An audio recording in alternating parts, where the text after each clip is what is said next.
salve galera do primeiro ano, professor Cristiano Prado mais uma vez aqui na área junto com vocês para darmos continuidade aos nossos estudos filosóficos. E hoje nós vamos conhecer aí um pouco mais um outro filósofo peso pesado. Nas últimas aulas nós vimos ali o Sócrates, o Platão e hoje eu apresento para vocês Aristóteles. Esse camarada, ele viveu entre os anos 384 e 322 antes de Cristo. E eu quero começar a nossa aula dando um pouco mais de ênfase sobre a biografia do Aristóteles, porque você vai perceber que essa biografia ela vai impactar diretamente a obra do Aristóteles. Eu imagino que na verdade é assim mesmo, não é? A nossa vivência, aquilo que nós lemos, aquilo que nós ouvimos, aquilo que nós assistimos, esses elementos vão aos poucos moldando a nossa visão de mundo, a nossa forma de pensar e aquilo que nós produzimos também. Então, o Aristóteles, ele não era ateniense, como Sócrates e o Platão. Não, ele nasceu na Macedônia, em uma região chamada Estagira.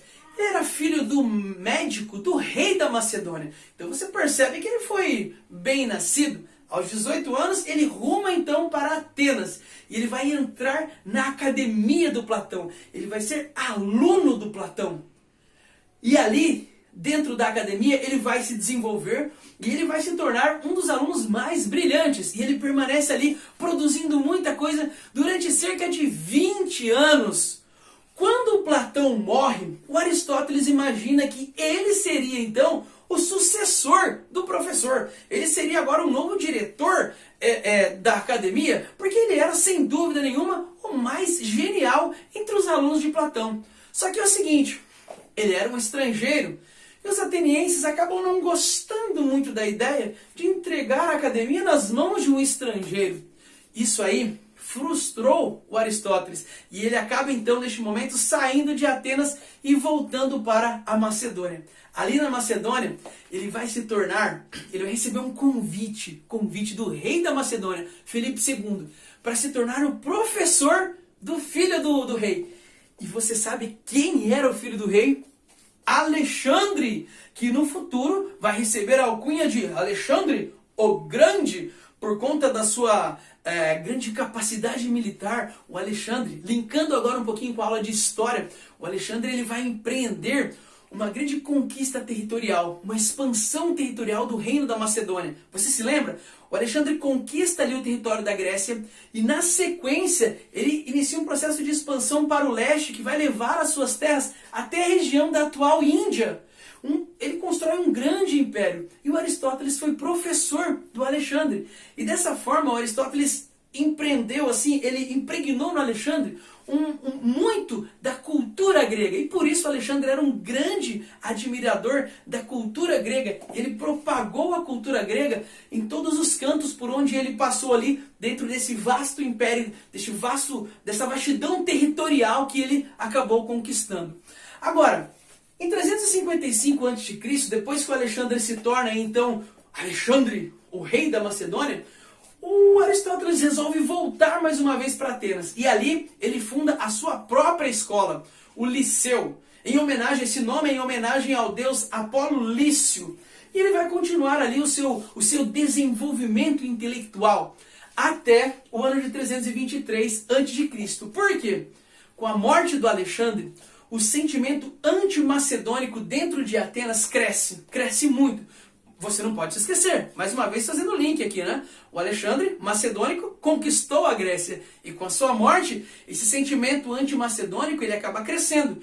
E aí o Aristóteles, percebendo que a situação não estava ficando nada boa para ele resolve então abandonar a cidade de Atenas. Ele diz o seguinte: antes que vocês cometam uma outra bobagem. Como assim outra bobagem? Outra bobagem em relação ao quê? Em relação à morte do Sócrates. O Aristóteles aqui está fazendo um paralelo, dizendo o seguinte: olha, vocês já no passado fizeram uma grande bobagem, mataram um grande pensador. E eu não vou querer que vocês façam isso novamente, matando outro grande pensador, que sou eu. Então eu vou sair daqui de Atenas. Galera, sobre a obra do Aristóteles, chegaram até os nossos dias cerca de 47 das centenas de obras que ele produziu. É fato que nós não conseguimos autenticar todas essas obras como de fato a autoria do Aristóteles, mas elas são atribuídas a ele. E eu destaquei aqui algumas delas para você. Olha só, a primeira que eu destaquei é o Organon.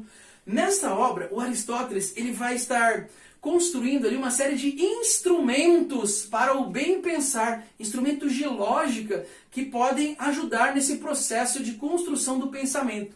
Na segunda obra, Ética a Nicômaco, ele trabalha elementos do que é certo e do que é errado, como construir o certo e como construir aquilo que é errado. Outra obra importante, Política, nessa aqui ele vai estar discutindo como podemos construir uma sociedade, uma polis bem governada e que traga felicidade para as pessoas. E por fim, Metafísica. Nessa obra, ele vai discutir questões que são transcendentais, que vão para além do mundo físico. Meta, além das questões físicas. Você percebe então que o Aristóteles, ele não apenas produz muita coisa, mas ele tem uma grande diversidade de assuntos tratados dentro da sua obra. Tranquilo? Fechamos então essa parte e vamos agora aqui discutir os conceitos do Aristóteles. Para esta primeira aula, eu destaquei 2 conceitos. Só que é o seguinte, nós vamos ter 2 aulas sobre Aristóteles. Essa aqui e mais uma, a da semana que vem.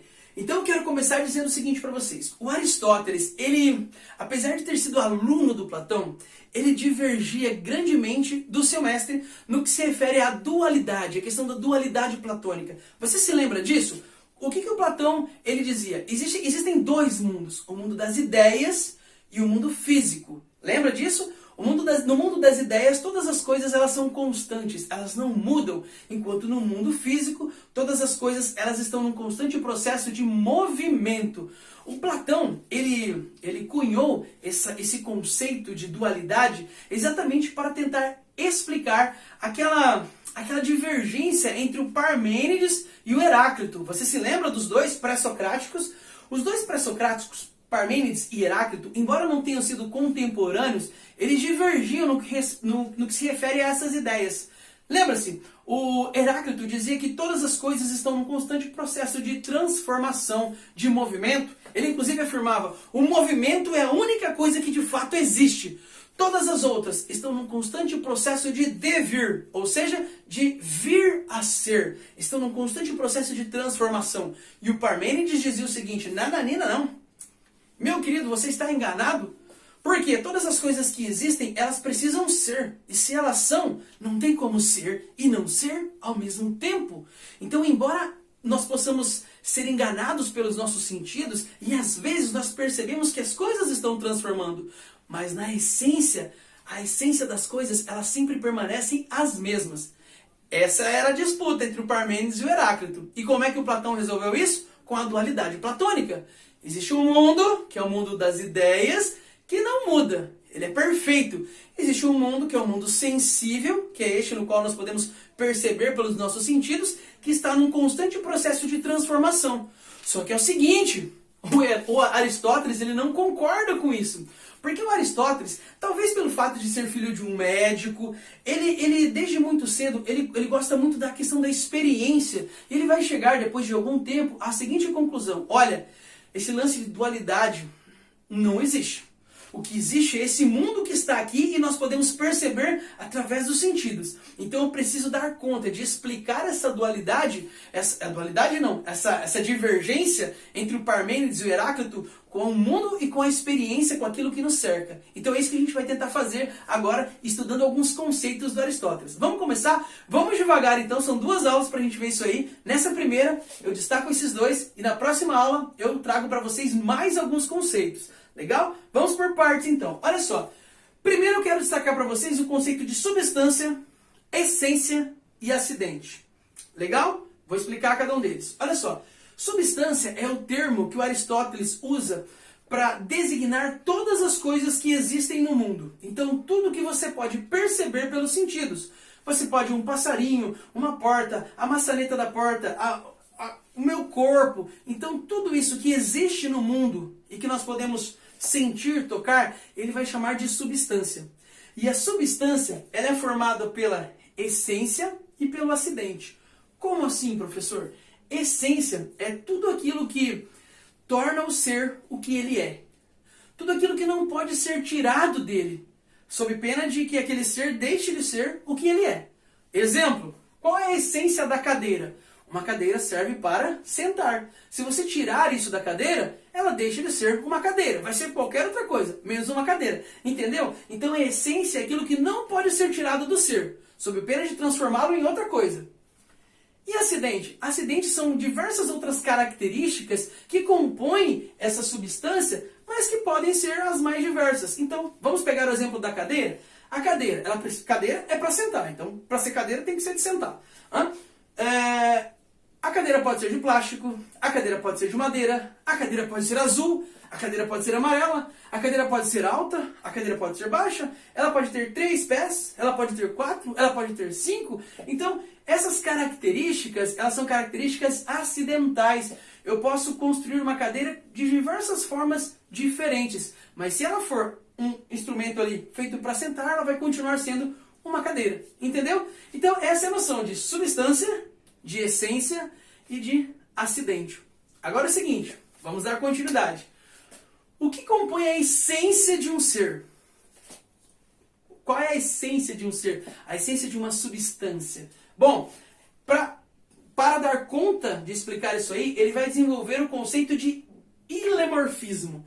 Do grego, ilé, matéria, e morfé, forma. Ilemorfismo. Ilé, matéria. Morfé, forma. Então, o que isso significa? Matéria é o elemento do qual o ser ele é feito. Então, eu posso dizer, por exemplo, que a madeira é uma matéria. Mas a matéria em si, ela não se torna ainda um ser. Ela precisa de uma forma para se tornar um ser. Então, a madeira, ela se apresenta a nós no mundo das mais diferentes formas. Ela pode ser uma porta, ela pode ser uma árvore, ela pode ser a moldura de um quadro, enfim. Existem diversas formas que podem estar ali a madeira e assim ela se apresenta ao mundo diante de nós. Percebeu? Então esse conceito de ilemorfismo, ele diz o seguinte, algo para existir, uma substância para existir, ela é composta de matéria e forma, sendo a matéria o elemento do qual ela é constituída, e a forma, a maneira como ela se apresenta a nós no mundo. Tranquilo? Fácil, não é? Não é tão complicado assim. Na próxima aula nós vamos dar continuidade então à obra do Aristóteles. Relembra esses dois conceitos, que são bem importantes, e nós vamos complementar com mais alguns na próxima aula. Legal? Galera do primeiro ano, grande beijo no seu coração e te vejo na semana que vem. Tchau!